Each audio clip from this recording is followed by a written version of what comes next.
chief guest over Europe.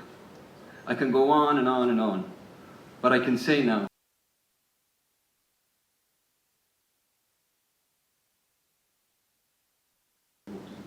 and I have no doubt we will use the occasion to share our expertise, our collective insights, knowledge, experience. Before I invite Mr. Julius Byro, Chief Commercial and Customer Officer of Kenya. Your passport. I'm talking about the payment technology company that provides. Last time we had 800,000 around. We're looking at almost the same number. You know, we're just opening up after COVID.